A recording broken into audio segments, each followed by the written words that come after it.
middle of this vast city sits a 5-day-old 65,000-seat dome stadium, which the Japanese refer to as the Big Egg. And now we are live in Korakuen Stadium in Tokyo, Japan, as HBO Sports presents World Championship Boxing. Undisputed heavyweight champion Mike Tyson defends his crown against former champion Tony Tubbs in a bout scheduled for 12 rounds. This first major international event in this new stadium follows in a series of appearances which have and will be made here by Western superstars. Both Madonna and Michael Jackson recently began world tours in Tokyo. Mick Jagger will be in here tomorrow night. Today, and we should point out that it is noon Monday here, the Japanese spotlight falls on the heavyweight boxing champion of the world. Hello, I'm Jim Lampley, and I will be commenting on this boxing match along with HBO's two boxing experts, Ray Leonard and Larry Merchant. Ray, let's talk first about the growing stardom and celebrity of Mike Tyson. How do you see it affecting him at age 21? Well, Jim, I think it depends on the personalities. For me, I enjoy the adulations and the accolades from the fans and supporters. But the way I perceive Mike Tyson, he's a guy that doesn't particularly care for the attention. It won't get to him because he's a young man, very determined young man, who is able to shut the world out because when he fights, he's always on a mission. Indeed, he told a press conference and us here a few days ago that wherever he fights is his home. He is here only to do a job. And Larry Merchant, precisely how difficult is Tony Tubbs likely to make that job for him? Jim, I'd like to say that he has a slim chance of winning, but that would be anatomically inaccurate. It's a fat chance that he might win. But let's keep in mind that the Japanese promoters handpicked him as the opponent because they felt, of all the contenders out there, that he had the best chance to extend the fight with the champion. And they don't want to be embarrassed as they were 15 years ago when George Foreman ended it in 2 minutes. Tony Tubbs indeed does have boxing skills. His problem is that at age 30, his attitude is much like it was at age 13 when he was wandering around the neighborhood in Cincinnati with gloves slung over his shoulder, challenging guys. You fight him for $5 or $10. They look at this pudgy kid and say, sure. And then he'd whip their butt. But I don't think that will work against Mike Tyson. What will probably work would be if Tubbs could manage to be very busy during the fight. But this has already been a very busy period of time for Mike Tyson, who got married on February 7th. And then very shortly after that, departed the United States and came here to Tokyo to fulfill a promise he made to the Japanese people back in 1986. When I become the heavyweight champ, I would love to come to Japan and defend my title. And I look forward very much to being there and meeting all the great people in Japan. Bye. And 2 years later, the journey has begun.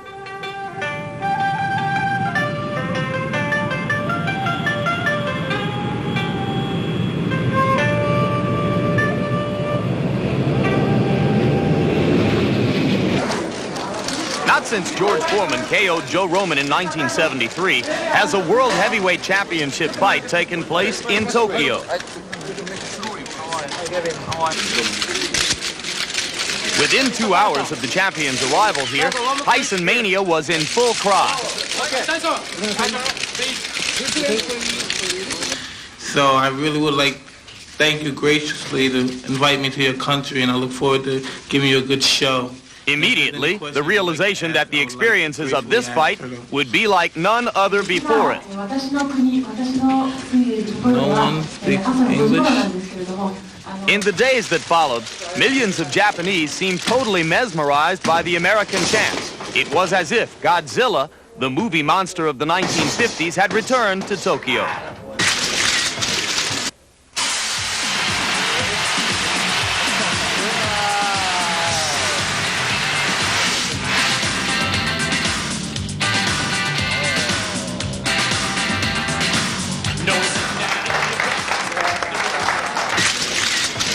世界ヘビー級チャンピオンマイク・タイソンの来日3日目の様子をご覧いただきましょう。ごめんなさい。 Here the heavyweight champion's every move has been watched and followed. Even at 4 o'clock in the morning, photographers waited for the chase for one more picture opportunity.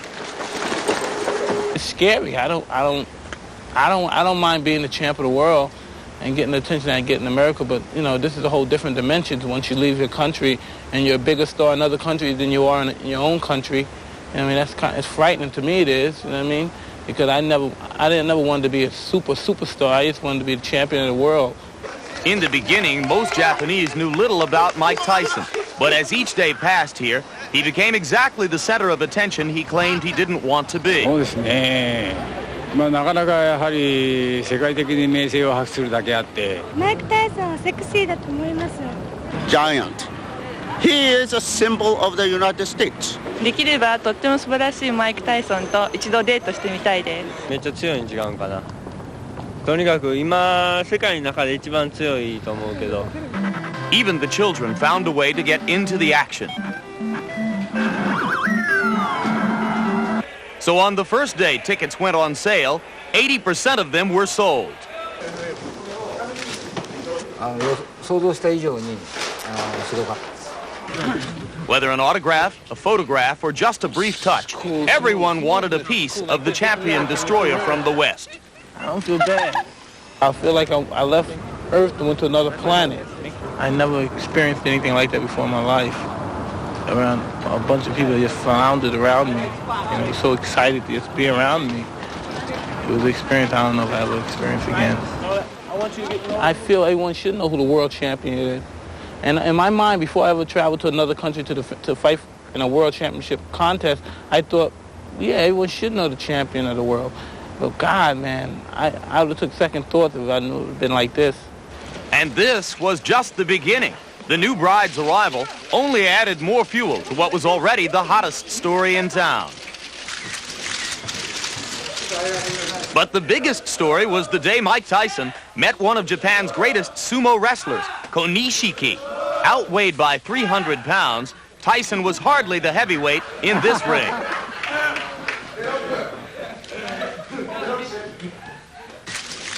Nor could he imagine how he might become heavier from the sumo's customary meal. How can you get big off this? I eat stuff like this. Training. I eat things like this when I'm on my diet. Yeah. In a matter of days, Mike Tyson captured the hearts of millions. As celebrity to some, as temporary inspiration to others, his journey had just begun. In every champion's reign, some part in his particular career, he goes through that stage is when all attention in the world is focused on him. And I think this is my time.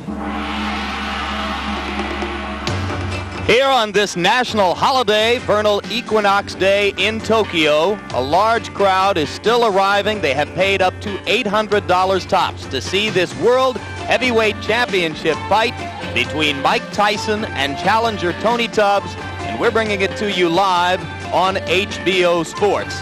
Now standing by with the newest and most special member of this heavyweight champion's relatively small entourage is Larry Merchant. I'm with Robin Givens, who was attending her first Mike Tyson fight as Mrs. Champion. Robin, inquiring minds want to know, how does a woman who went to Sarah Lawrence and Harvard Medical School wind up falling in love with a guy who's a graduate of the School of Hard Knocks? God, I want to know too. There's something, we have a lot in common, traditional families, and we just sort of love each other. We sort of love at first sight. It was hard in the beginning, but we got through it and we ended up married. Conventional wisdom in boxing would be that marriage will somehow soften up the champion and make him vulnerable for a challenger. I've been hearing a lot about that. I'm getting blamed for everything. I don't know. Michael was talking the other day, and he was saying a middle-class person couldn't be a fighter. A fighter has to have known struggle, enabled him to have learned the art of boxing. Michael knows the art of boxing. Hopefully, I'll give him some sort of peace of mind, and that'll enable him to perfect this art. And I'll love him to death. I'll do the best I can. Thank you so much, Robin. The odds makers say you will enjoy the fight. Just one historical social note. Heavyweight champions Jack Johnson, Jack Dempsey, Muhammad Ali, Joe Louis, all married early and often, and it never hurt their careers. Now let's roll out the challenger, the man who wants to end this honeymoon. He does have more ice cream than fire in his belly, but he also really has the stomach for fighting.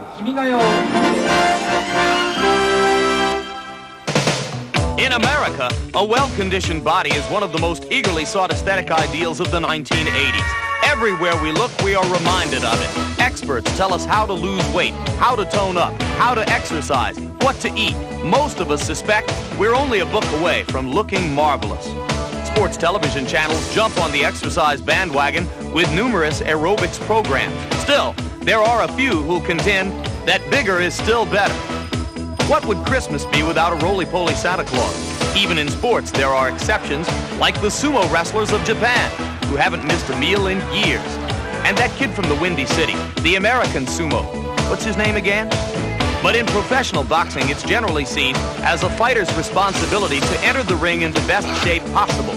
Not being in shape has been a criticism that has haunted one Tony TNT Tubbs throughout his career. Back in 1985, Tubbs won the WBA heavyweight title with a decision over Greg Page. But for reasons which remain obscure, Tubbs neglected to take advantage of his golden opportunity, gaining 15 pounds while supposedly training for his first title defense against Tim Witherspoon. Tubbs claimed the weight gain was the product of injuries and problems with promoter Don King.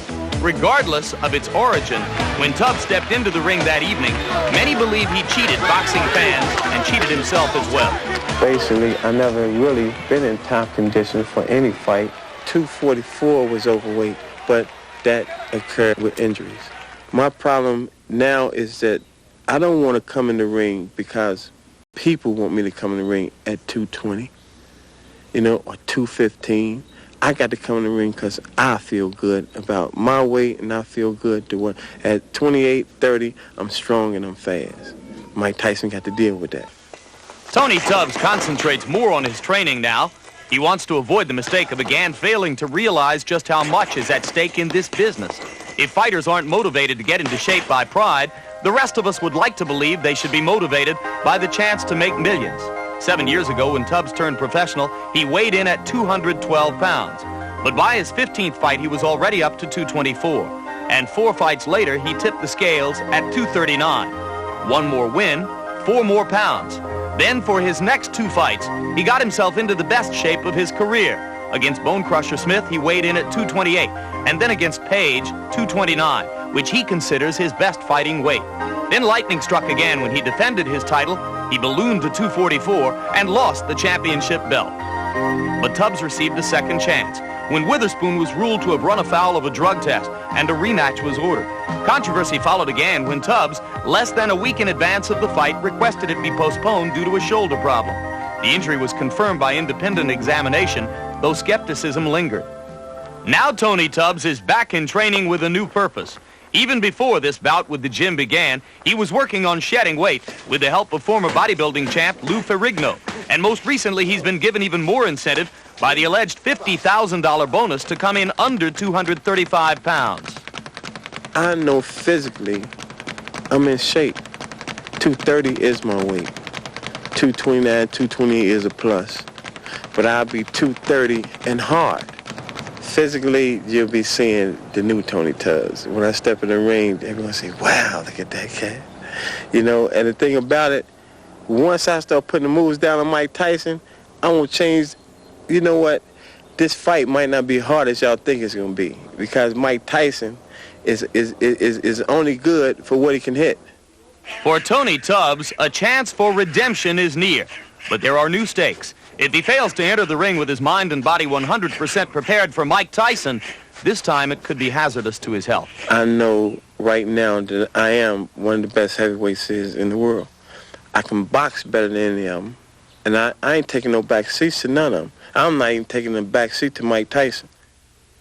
Through the perilous fight, o'er the ramparts we watched, were so gallantly streaming, and the rocket's red glare, the bombs bursting in air, gave proof through the night that our flag was still there.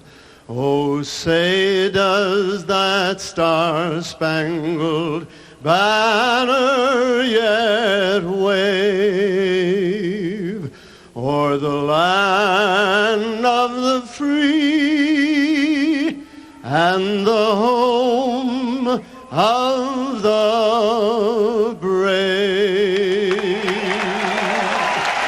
And that, as almost all of you surely know, was the famous welterweight Andy Williams.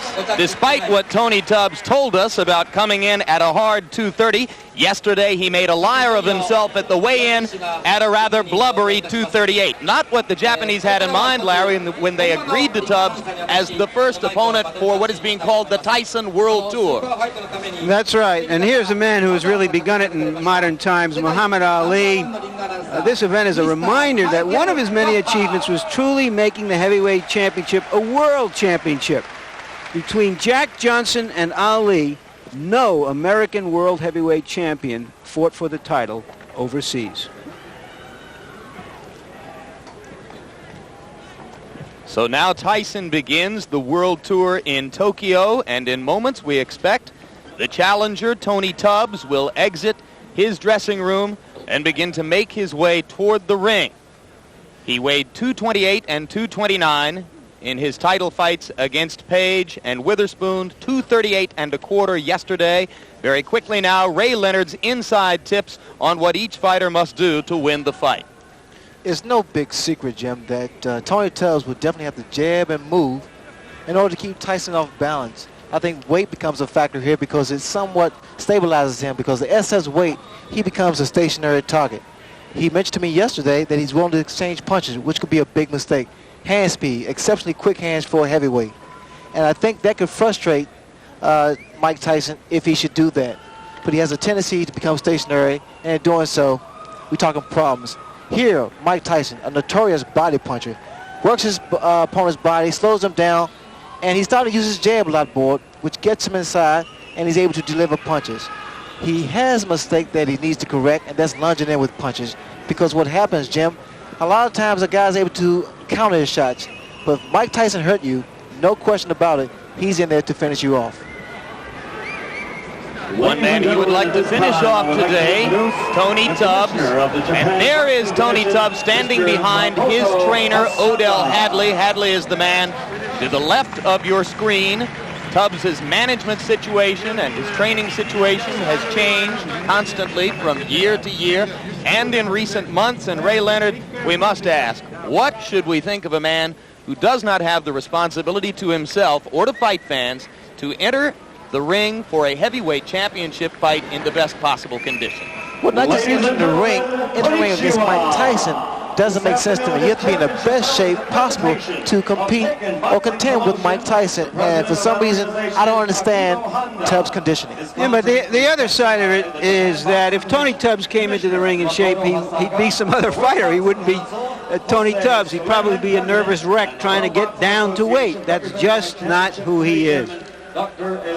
As we look at the tail of the tape, you will see that Tubbs weighs 238 and a quarter and enjoys the reach and height advantages over Tyson that virtually every heavyweight who ever faces Mike Tyson will enjoy. Tyson weighed in at a relatively trim 216 and a quarter. He is almost always, Ray, in immaculate condition, and once again here that appears to be the case. You can expect the first round. There is no such thing as feeling out process to Mike Tyson. He jumps right on his opponents and try to take their heart.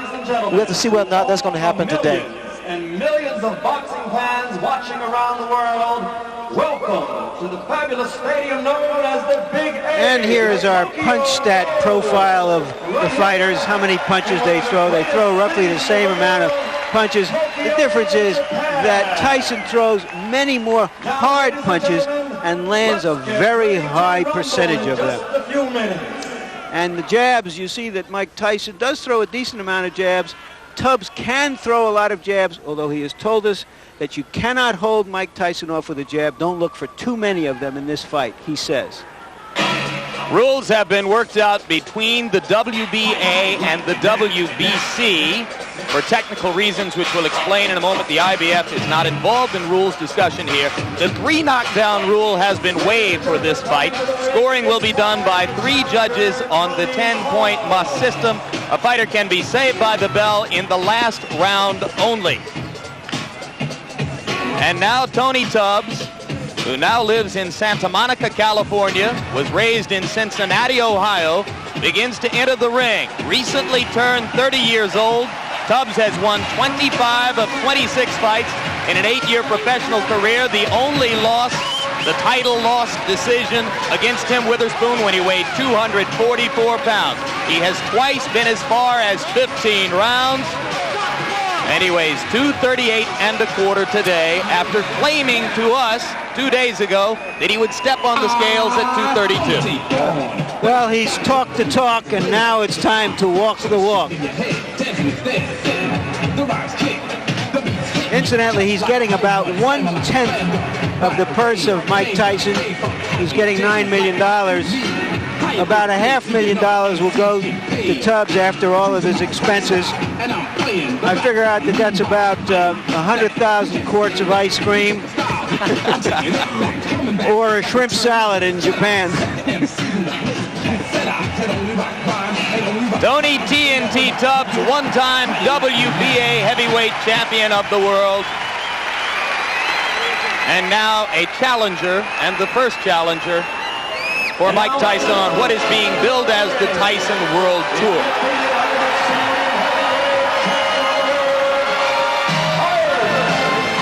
There is a syndrome evolving here in Japan, which is described by a new term in the Japanese language. It is called gaitare. It refers to foreign celebrities who are brought here by the overwhelming economic power of the yen currency as opposed to other world currencies.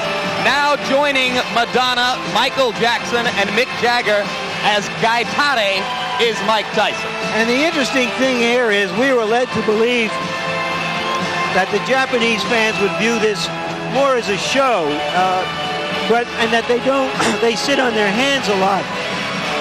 But they are truly as excited as people led us to believe they were underneath their impassive masks.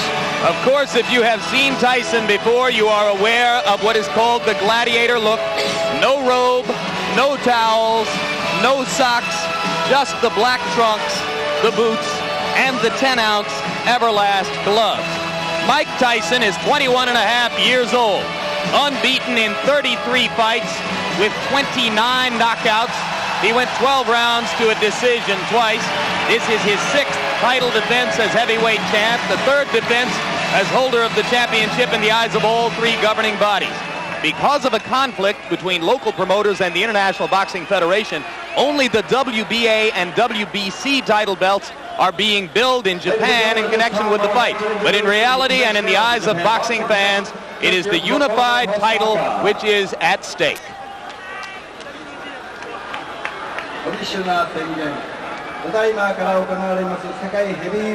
And right now, let's go up to our ring announcer, Michael Buffer, whom the Japanese promoters have flown over from Philadelphia in the United States. Michael Buffer will deliver the pre-fight introductions.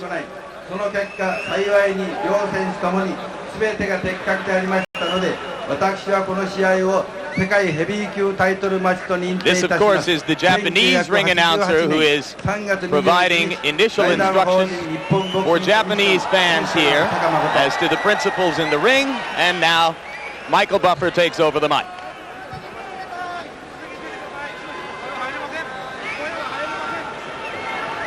And now, ladies and gentlemen, konnichiwa. Good afternoon. This championship bout is a presentation of Taking Boxing Promotions, President Akiko Honda. It is sanctioned by the Japan Boxing Commission, Commissioner Makoto Hosaka, and the World Boxing Council, President Jose Suleiman. The World Boxing Association is represented by Championship Committee Chairman Dr. Elias M. Cordova Jr. The ringside supervisor is Gabriel Peña Garicano. He's the WBC General Counsel. The 3 judges are Larry Rosadilla of the United States, Masakutsu Uchida of Japan, and Ken Morita of Japan. And working for the 78th time in a world title bout is the referee Arthur Mercanti of the United States.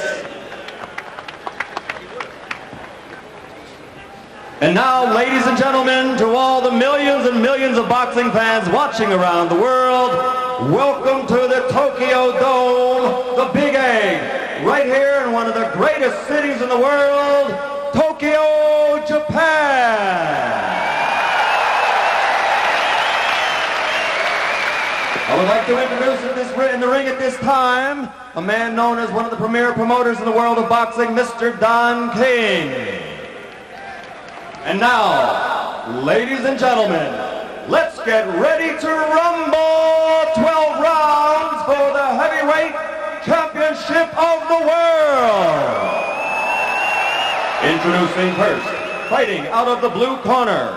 He's wearing his boxing trunks and weighing 238 1/4 pounds with a professional record of 24 victories, 15 by knockout, and only 1 defeat.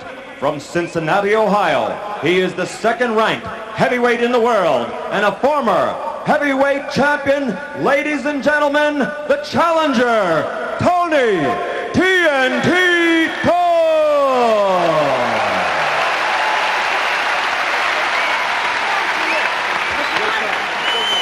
And fighting out of the red corner, wearing the solid black trunks and weighing 216 1/4 pounds, from Catskill, New York, which is the hometown of the late great trainer of champions, Cus D'Amato. He brings a professional record of 33 victories without a loss, 29 KOs, including 25 KOs in 5 rounds or less, and 15 in the first round alone. Ladies and gentlemen, presenting the undisputed, the undefeated heavyweight champion of the world, Iron Mike Tyson!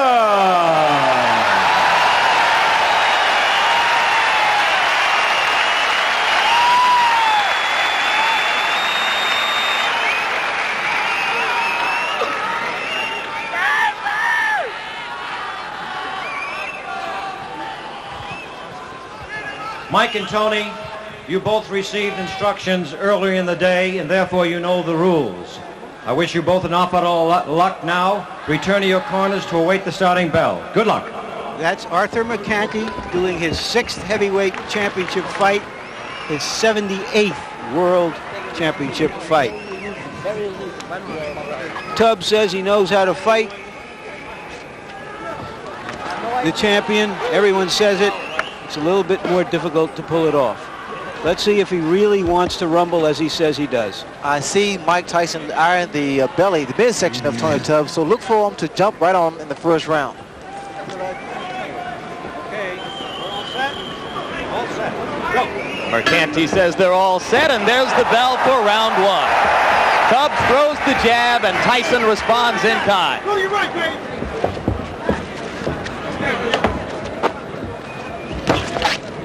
A lot of fighters find it difficult to set Mike Tyson up because Mike now gives a lot of head movement. All right, break. I say break, stop, break. One of the big questions has been whether Tubbs would clinch and grab and simply try to survive with Tyson, as did Bone Crusher Smith and Mitch Green. For now, it does not look that way. 6-4. Well, Tubbs stated that he would exchange punches with Tyson because the best way he felt to beat him was to be inside, throw short punches, combinations. And here he selected to do that. I don't necessarily agree with that, Jim, because what happens, Tyson, with his shorter arms and upper body strength, is able to do a great deal of damage to the midsection of his opponent. Watch for the left hook by Mike Tyson. Tubbs trying to go downstairs to Tyson's body. You see the left jab of Mike Tyson. He's starting to use it more consistently now. He found out that it gets a man into punching range. You can begin to see the startling hand quickness that Tubbs brings. Startling partially because of the shape of his body. Well, here with Tubbs, the uppercut. I also noticed the uppercut of Mike Tyson. He's able to throw the same punch twice, under and over. Tyson missed with the left hook. Earlier, he had landed a wicked right to the kidney. Look for a looping right hand by Mike Tyson because that's the punch I see that Tubbs is vulnerable to. He keeps dropping that left hand. 1 minute to go in round 1. Tubbs landed a left and ducked away effectively. You know what to do, Sam. There you go. There you go. There you go. You know what to do, Sam. Speed, baby, speed. Come on, sweet. Sweet. Oh, come on, right, Sam. what Tubbs needs to be doing now, he needs to throw 2 and 3 jabs to kind of break the rhythm of Mike. Because what's happened, Tyson started to set up. You need to break that rhythm with a jab. Tubbs throwing the uppercut. A lot of people think he will have to be effective with that punch because Tyson comes in constantly. Well, Tyson also lunged him with an overhand right there, and that's one of the mistakes he makes. 10 seconds to go in round 1.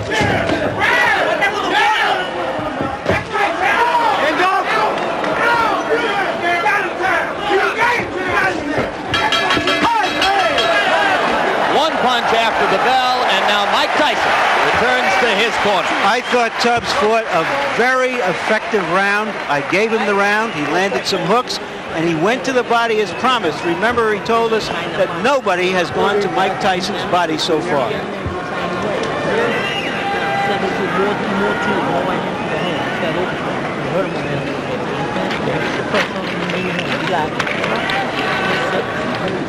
The voice is that of trainer Kevin Rooney. Mike. In here, Mike. Oh, you got it? 6 from one, half dozen from the other. Yeah, take that.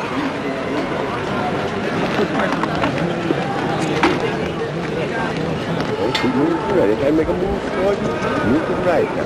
I'm cutting for that body by moving that foot. You hit him with the right hand to the chin. Just relax. Okay? Second down. Second down. Okay, good. Second down. Round 2. The talking in Tubbs' corner was done by trainer Odell Hadley. So now Hadley and Rooney have had their minute, and round 2 begins. Tubbs keeping that right hand up because of the left hook of Mike Tyson. But also, you notice now you see a much more relaxed Tony Tubbs. So now his punches are being more fluid. Look at Tyson with the rapid-fire 3 jabs in a row. Something new within the past year. Well, Tyson is starting to improve each time he steps into the ring. But what I see here in Tubbs is pretty much trying to get range so he can drop his right hand, because in his corner they told him to drop the right hand. The left hook lands, but he needs to come back with the right hand.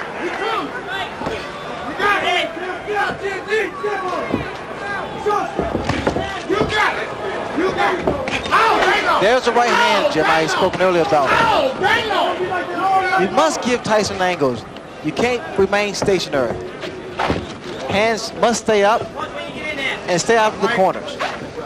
But indeed, Tony acknowledged in talking with us, Ray, that you couldn't finesse Tyson completely. You have to be willing, as he said, to fight him. Well, you saw that double punch with one hand, sort of a bolo type punch. And those are the type of punches that do a great deal of damage because the body shot and then the uppercut raises the chin up, and then the left hook comes into play. Good uppercut by Tubbs inside. Snap Tyson back a little.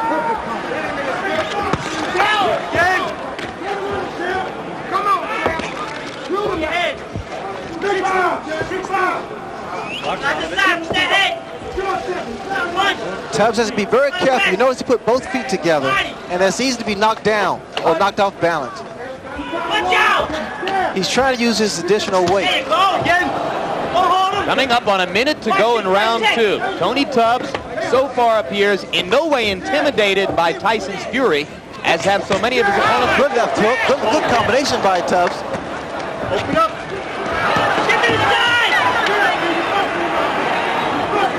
You know, Tubbs just trying to gain respect, and I think he's done that.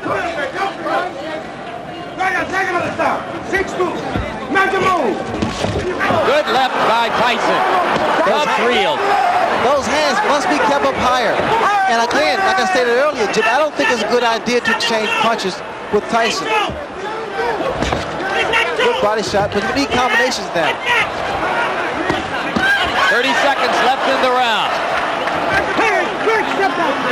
Both fighters have had their say here. I couldn't tell whether or not the punch hurt. Tubbs is hurt. Tubbs is hurt badly. It was a left hook. And it's over. Odell Hadley has jumped in the ring. The fight is over. With stunning swiftness.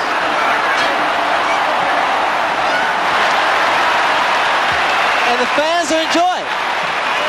They're showing their appreciation here.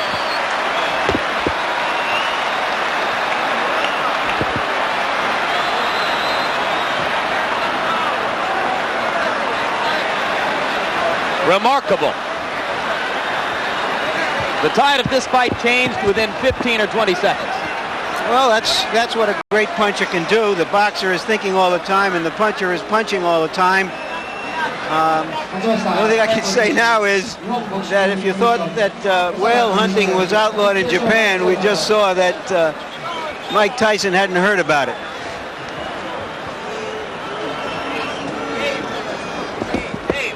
And Ray Leonard, let's take a look back at the left hands which did the damage. Well, Tyson now starting to find his range. That left hook there pretty much spoke for itself. It's self-explanatory because it was a short and powerful left hook that put Tony Tubbs down. And here Mike still showing that he is a good finisher. Tubbs had already been reeling a bit before that point as the result of a short right against the ropes. What was happening actually was that Tyson was wearing down Tubbs because Tubbs tried to stay inside and fight Mike Tyson's fight, which I thought was a mistake. Heavyweight champion, Mr. Mike Tyson. Once again, that's short left hook. And for those who say Mike is not really a one-punch knockouter, I think they need to look at some films again. Mike has enormous strength and great upper body power. Early now in round 2. That was the punch against the ropes that really started things off. I said a right, it was in fact a left right on the forehead. But if you can appreciate the power of Mike Tyson because that punch hit him on the temple, and it wasn't really a 6-inch punch, it was shorter than that. So Tony Tubbs becomes the latest in the string of victims. Tyson's 30th knockout in 34 times in the ring. And the Japanese, who were so disappointed 15 years ago by George Foreman's one-round knockout of Joe Roman, got about 2.5 minutes more this time. But Jim, you also have to commend the corner of Tony Tubbs because they was in there for the welfare of his safety because they saw the power of Mike Tyson. They saw that the man was hurt and was indeed down. Interestingly, Ray, one of the things that Tubbs had seemed to demonstrate throughout his 26-fight career up to that point was a pretty good chin. Well, he has a very good durable chin, but again, that's Mike Tyson there. And right now, let's go up to ring announcer Michael Buffer for the official statistics on this one. Ladies and gentlemen, here's the official time. 2 minutes, 54 seconds of the second round. The winner by knockout victory. Now 34 consecutive victories. Still the undefeated, undisputed heavyweight champion of the world, Iron Mike Tyson.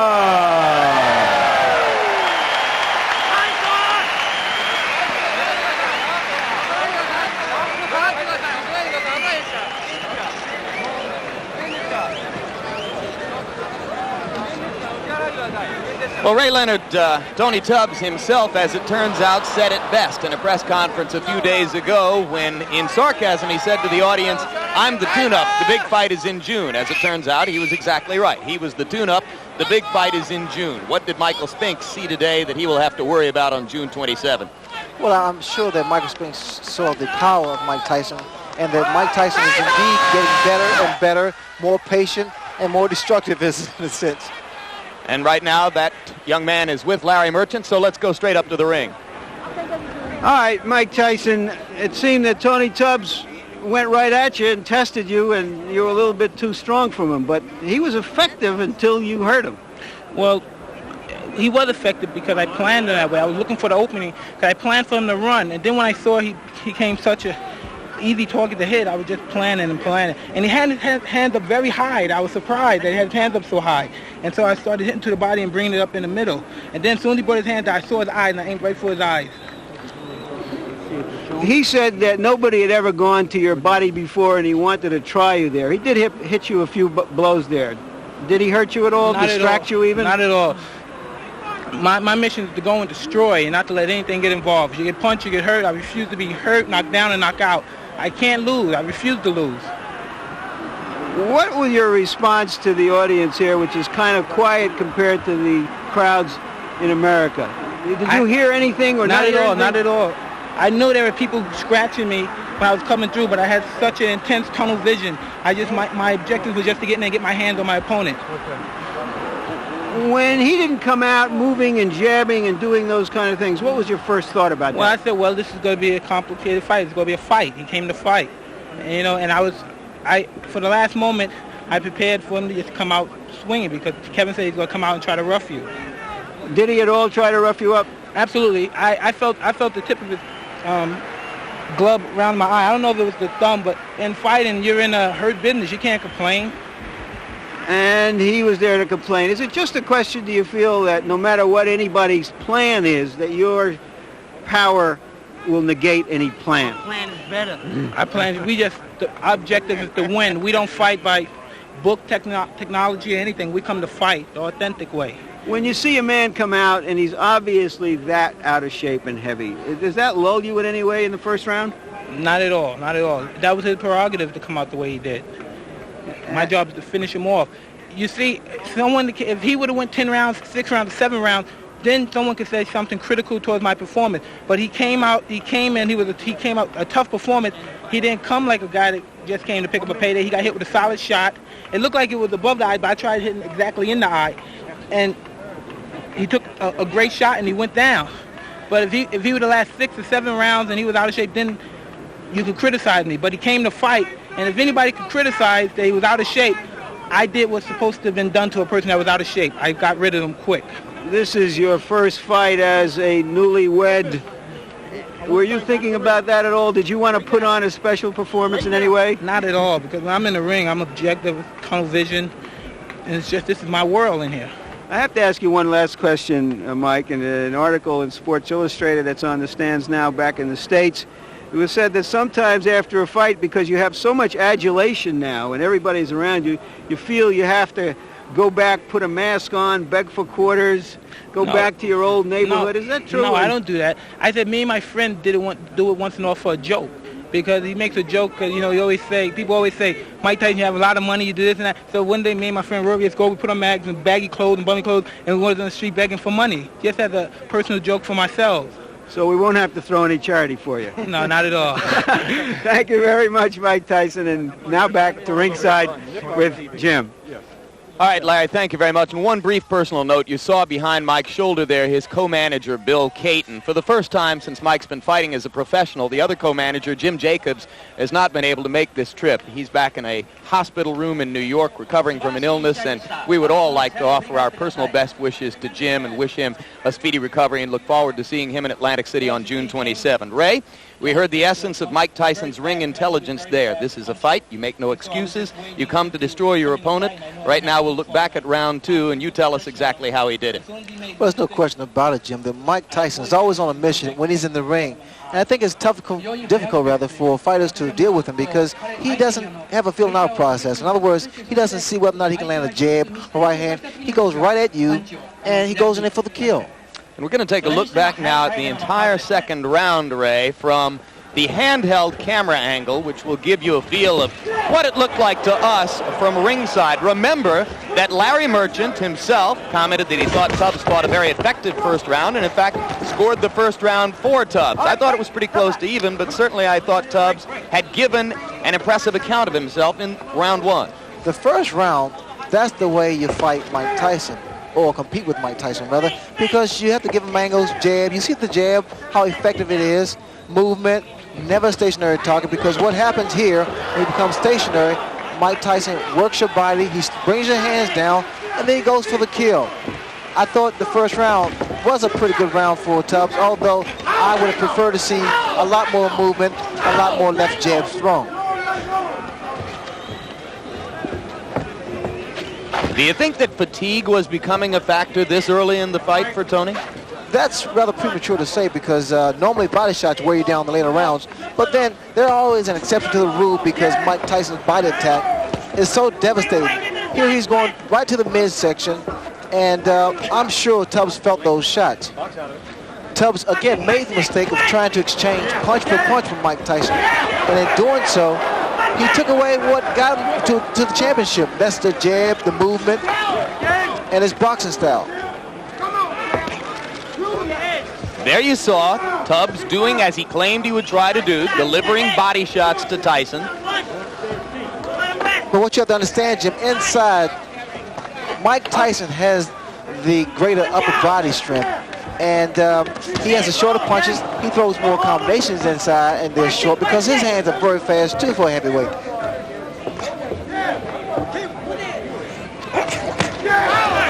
There was a good short left inside by Tubbs. But you also see the power of Mike Tyson because always after Tubbs delivers his combination, Tyson retaliates. And indeed, that's the problem of bringing the strategy that Tony said he would bring. You've got to fight with Mike Tyson, but then you give him a chance to do his thing. Look at the short shots that Mike hits his opponents with. Good short left hooks to the head, right hooks to the head, and then he delivers that crunching body shots. Not a lot of movement from Tubbs, although Tubbs now is trying to get some respect from Mike Tyson. I love that combination there with the same punch, same hand. The right to the body and an uppercut, right uppercut. Here, I see that Tubbs is wobbly, and he's ready to go here. So Tubbs winds up as a fat bug on the windshield of Mike Tyson's career. And indeed, Larry, as time goes on, we are likely to have opportunity after opportunity to continue to place Tyson in historical perspective and into proper perspective in the modern boxing scene. Your thoughts on what you saw him do with Tony Tubbs today? Well, I think it just basically it confirms the fact that while he may not yet be classified as a great heavyweight champion, that he's certainly the most precocious young heavyweight that there ever was in boxing. He's still younger than any other person has ever become the heavyweight champion, and yet he's not yet 22 years old. I imagine he's going to be awfully good for the balance of payments in America as he excuse me, travels around the world, because people around the world do want to see this American phenomenon. And of course, all of that, Larry, presumes that he can get by Michael Spinks on June 27. Did you see anything here which alters your perspective on the Spinks bout? Well, the only thing I've seen here that would affect the Spinks fight would be that Michael Spinks knows, if he ever had any idea of staying inside with this guy, that he's got to just stay away from him and hope to frustrate him and make him a little wild and crazy and tentative. And then jump in as he is wont to do. I have great respect for Michael Spinks as a fighter, but against somebody who is as young and strong and especially as fast with his hands, with his feet, and even with his mind. He adjusts with his mind. Not many 21-year-old fighters can do that. I don't see any hope for Michael Spinks or anybody else out there that we know of at this point. That's a pretty strong statement. Larry has just said that he sees no hope for Michael Spinks, who is an undefeated fighter, who once held a legitimate heavyweight championship of the world in the eyes of one of the three governing bodies, who is still seen by some as a people's champion because he twice defeated Larry Holmes. Where do you stand on the Spinks versus Tyson question at this moment, Ray? Well, I think that Michael Spinks will have to be innovative in order to defeat Mike Tyson. Naturally, watching his performance tonight reassures him that it's not a good idea to stand inside with Mike Tyson. Michael Spinks, his style is so unorthodox, and his movement will pretty much help him out a great deal, because if he selects to stay inside Jim, he's asking for problems, because Michael Spinks is indeed a very intelligent boxer. All right, just to sum up, and with thanks to Ray and Larry, what you have seen today was 21-and-a-half-year-old heavyweight champion Mike Tyson earning about $9 or $10 million for just under 6 minutes worth of work in the ring, the product of the continuing development process, which was begun by a great fight trainer named Cus D'Amato, which continues now under Kevin Rooney, under the management of two men named Bill Caton and Jim Jacobs, and the prospect continues to exist that we will watch this heavyweight champion fight all around the world against all kinds of opponents. Stay tuned immediately following this World Championship Boxing telecast for a special presentation of The Hitchhiker Special Ingredient, followed by A Nightmare on Elm Street 3 Dream Warrior. Those are on the East Coast and in the central regions. Jumpin' Jack Flash on the West Coast and in the mountain areas. All of those shows will be seen in their entirety. Be sure to join us for our next World Championship Boxing telecast when WBA welterweight champion Marlon Starling takes on Mark Breland in a bitter rematch. And WBA lightweight champion Julio Cesar Chavez defends his title against Rodolfo Aguilar. An exciting doubleheader on Saturday, April 16, right here on HBO. So for Larry Merchant and Sugar Ray Leonard, I'm Jim Lampley, saying so long now from Tokyo, Japan. The executive producer of HBO Sports and producer of tonight's telecast is Ross Greenberg. This fight was directed by Mark Payton. The feature producers were Rick Bernstein and Michael J. Whalen. The associate producers were Dave Harmon and Steve Salvatore. The assistant to the producer, Brian McDonald. The production manager, Russell Gabay. And the technical supervisor, George Wenzel.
This has been a presentation of HBO Sports, the network of champions.